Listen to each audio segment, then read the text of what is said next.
Allahabad high court का सामने था, यूपीपीसीएल की नौकरी मेरे सामने थी, यूपीएसआई का मेरे सामने नौकरी थी।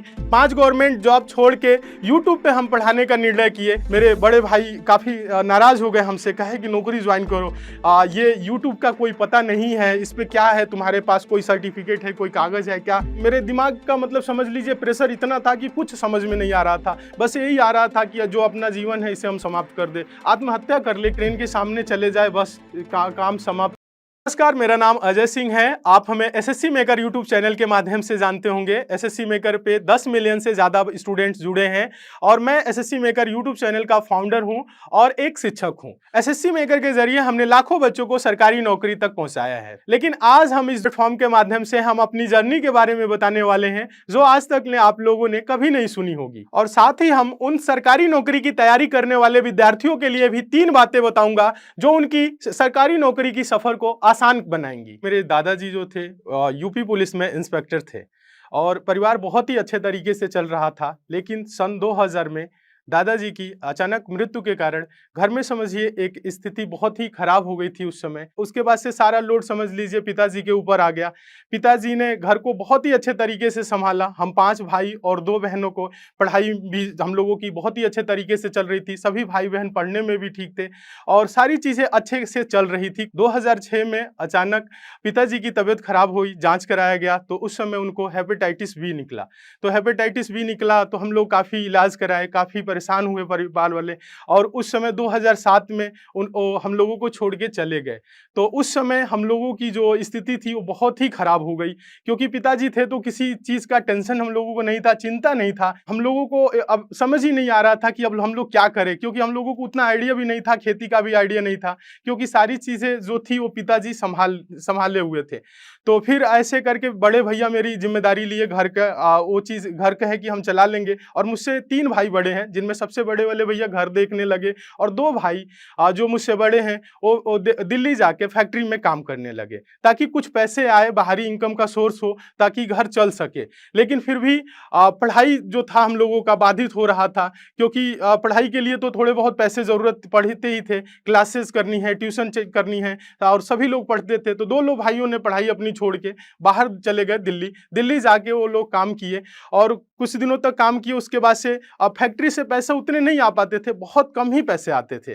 तो उन पैसों से ये था कि घर चल सकता है, मतलब ये नहीं था कि बहुत अच्छे तरीके से चल सकता है, लेकिन कैसे कैसे करके वो चला। फिर उसके बाद से हम पास के ही मतलब स्कूल में, गांव के बगल में ही स्कूल में 9th और 10th की पढ़ाई की और 9th और 10th की जब हम पढ़ाई कर रहे थे उसी दौरान हमने एनसीसी ले लिया क्योंकि मेरे भैया बोले एनसीसी कर लोगे तो ए सर्टिफिकेट, बी और सी तीनों कर लोगे तो आर्मी में बड़े आराम से नौकरी हो जाएगी, ज़्यादा उसमें दिक्कतें नहीं आएंगी नौकरी के लिए। तो हमने ए सर्टिफिकेट कर लिया।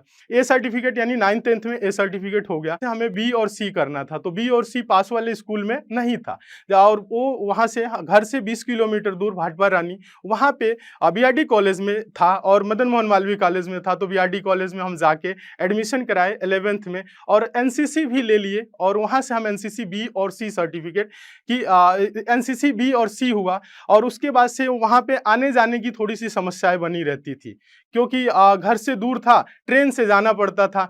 तो ये चीज़ें देखे कई बार, मतलब लेट हो जाए ट्रेन तो कोचिंग नहीं हो पाती थी और पढ़ना भी था। तो हम सोचे कोचिंग में साइंस से पढ़ लेंगे तो अच्छा रहेगा, मैथ्स पढ़ लेंगे तो आगे चल के और भी कई सारे ऑप्शन हो जाएंगे नौकरी के, कई सारे मतलब जगह पे नौकरी हो सकती है साइंस पढ़ाई कर लेंगे अगर।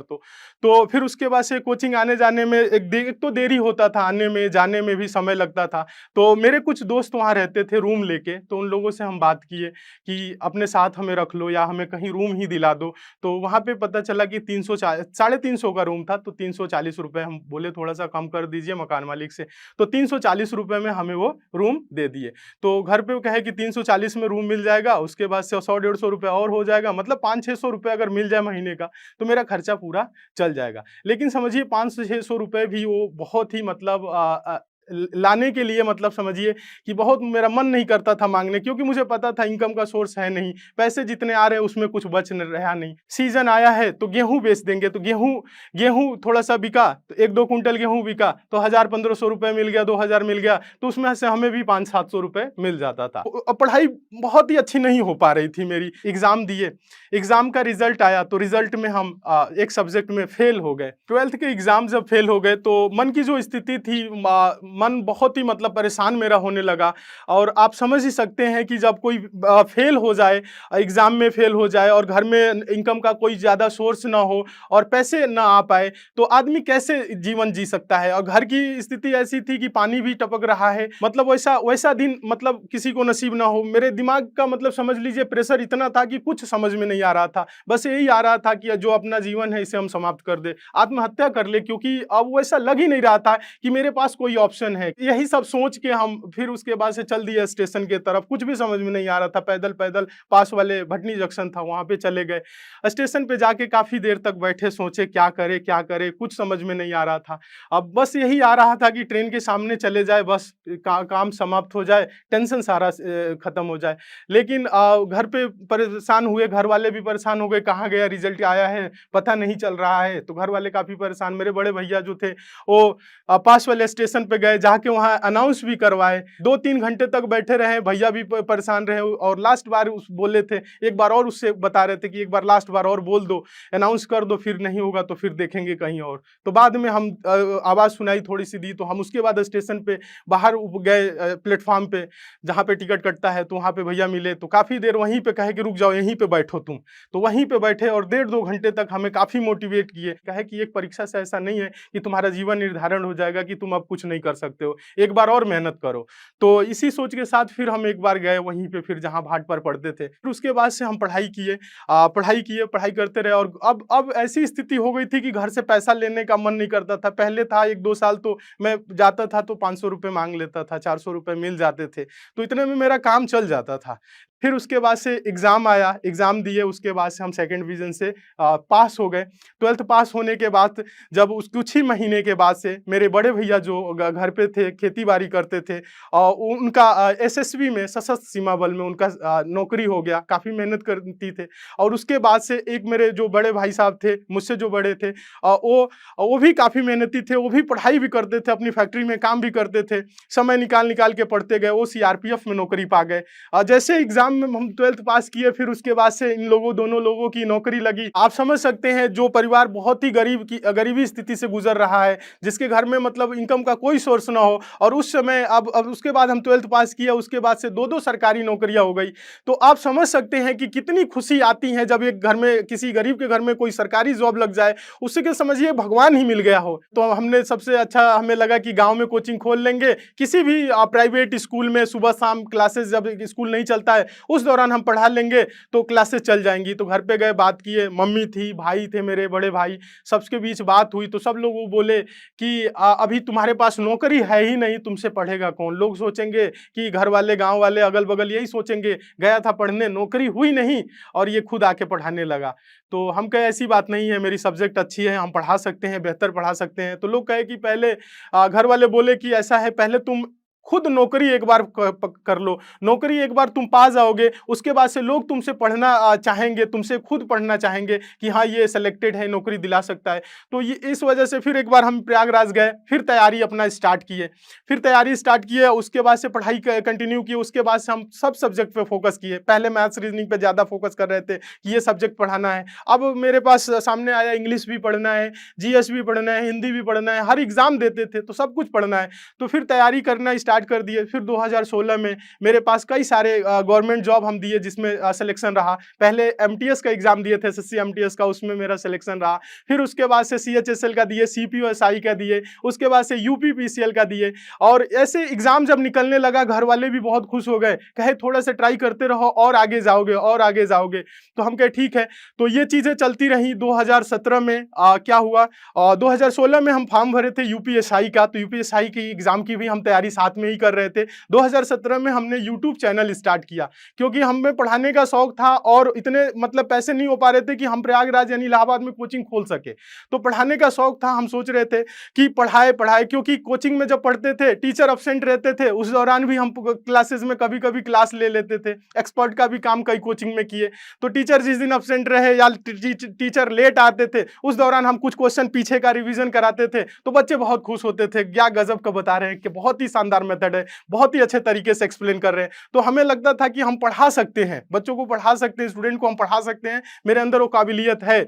तो यही सब सोच के हमने देखा कि यूट्यूब पे भी कुछ टीचर पढ़ा रहे हैं, अच्छे कर रहे हैं। तो 2017 अगस्त में हम चैनल बनाए एसएससी मेकर के नाम से। उस समय एसएससी मेकर नाम नहीं था, नाम दिमाग में चल नहीं रहा था, लेकिन पढ़ाना मुझे एसएससी के ही बच्चों को था, इसलिए हमने चैनल का नाम एसएससी मेकर रख दिया। और एसएससी मेकर रख के और उसके बाद से हम उस पर कंटिन्यू वीडियो दिए। उस पर पहले 5-7 वीडियो दिए, तो 5-7 सब्सक्राइबर जो मेरे दोस्त थे जो लॉज में रहते थे उन्होंने ही सब्सक्राइब किया था, व्यू नहीं आता था। तो 5-7 क्लासेस देने के बाद उसके बाद से मुझे लगा कि यहाँ पे कुछ बनने वाली बात है नहीं, यूट्यूब से कुछ होगा नहीं, इस पे नहीं आगे बढ़ा जा सकता है। फिर हम छोड़ दिए। लेकिन एक मेरे दोस्त थे बहुत ही अच्छे, वो क्या किए, उस वीडियो को फेसबुक पे शेयर कर दिए थे। फेसबुक पे शेयर किए तो मेरे बड़े भैया उस वीडियो को देखे, क्योंकि वो भी उनसे जुड़े हुए थे फ्रेंड लिस्ट में। तो वीडियो देखे, उसके बाद मेरे पास फोन किए, कहे बहुत अच्छा पढ़ाते हो, ऐसे ही तुम और वीडियो डालो, उस पर लगातार उस पर क्लासेस देते रहो, बच्चे समझ रहे हैं, कमेंट देखो, अच्छा है।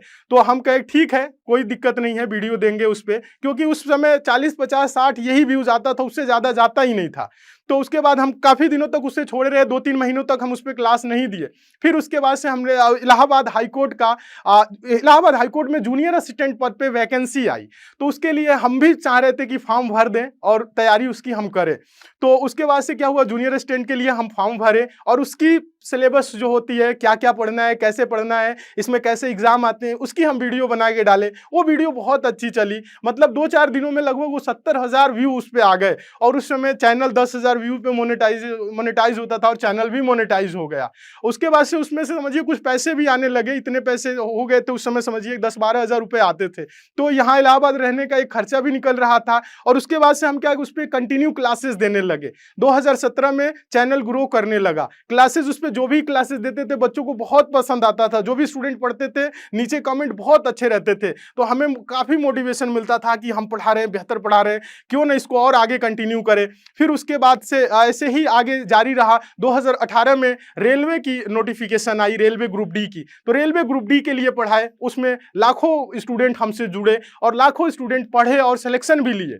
उस दौरान चैनल बहुत ही अच्छा चलने लगा और उसी दौरान मेरे पास ऑप्शन थे गवर्नमेंट जॉब। इलाहाबाद हाईकोर्ट का सामने था, यूपीपीसीएल की नौकरी मेरे सामने थी, यूपीएसआई का मेरे सामने नौकरी थी कि हम अब करें कि ना करें, ये चीज़ मन में असमंजस चल रहा था। तो घर में काफ़ी विचार विमर्श हुआ। मेरे बड़े भाई काफ़ी नाराज़ हो गए हमसे, कहे कि नौकरी ज्वाइन करो, ये यूट्यूब का कोई पता नहीं है, इस पर क्या है, तुम्हारे पास कोई सर्टिफिकेट है, कोई कागज़ है क्या कि तुम ये हो, ऐसे हो, या पैसा तुम्हें आते रहेंगे जीवन भर, या तुम बच्चों को पढ़ाते। हम कहे पैसे की बात नहीं है, बात यह है कि हम सिलेक्शन दे रहे हैं, नौकरी बच्चों की हो रही है। हम लोग भी गरीबी देखे हैं और उस स्थिति से कोई बच्चे जब पढ़ के निकल रहे हैं और नीचे कमेंट कर रहे हैं तो बहुत अच्छा लगता है। उस समय मेरे पास 5 गवर्नमेंट जॉब थे, 5 गवर्नमेंट जॉब छोड़ के यूट्यूब पे हम पढ़ाने का निर्णय किए और यही निर्णय रहा जो आज हम आपके सामने अपनी कहानी बता रहे हैं। और कहीं ना कहीं ये मेरा जो सपना था और सपना भी पूरा हो रहा है। जो मैं 2017 में ये सफर शुरू किया था वो 0 से शुरू हुआ था और आज 10 मिलियन से ज्यादा बच्चों का ये परिवार बना एसएससी मेकर, और इसमें लाखों बच्चे पढ़ के सरकारी जॉब पाए और लाखों बच्चे अभी हम लोगों के साथ जुड़ के तैयारी भी कर रहे हैं और कहीं ना कहीं हम लोगों का सपना भी पूरा हो रहा है। और हम अकेले स्टार्ट किए थे, आज एसएससी मेकर टीम में 50 से ज्यादा लोग काम कर रहे हैं और आगे धीरे धीरे जुड़ते ही इसमें जा रहे हैं। तो ये सब देख के हमें बहुत ही अच्छा लग रहा है। अब मैं आप लोगों को वो 3 बातें बताता हूं जो वनडे एग्जाम की तैयारी कर रहे हैं, एसएससी का, रेलवे का या स्टेट लेवल किसी एग्जाम की तैयारी कर रहे हैं, तो आपके लिए ये सफर आसान हो जाएगा और आपका सिलेक्शन लेना जो है ना वो आसान हो जाएगा। बस आपको ध्यान रखना है 3 बातें। पहला पॉइंट ये है कि सबसे पहले आप लक्ष्य को निर्धारित करें कि आपको करना क्या है और आपको चाहिए क्या जीवन में। उस लक्ष्य को एक बार निर्धारित कर लीजिए, फिर दाएं बाएं आप मत देखिए। उसके बाद से दूसरा पॉइंट आपका होना चाहिए, उसके प्रति आप लगातार मेहनत कर रहे हैं। कंटिन्यू मेहनत करते रहिए, आपको ज्यादा इधर उधर भटकने की जरूरत नहीं है। जब लक्ष्य निर्धारित हो गया है उस पर आप दूसरी जो आपकी पॉइंट है वो लगातार उसके प्रति आप आगे बढ़ते जाइए लक्ष्य के पास पहुंचने के लिए।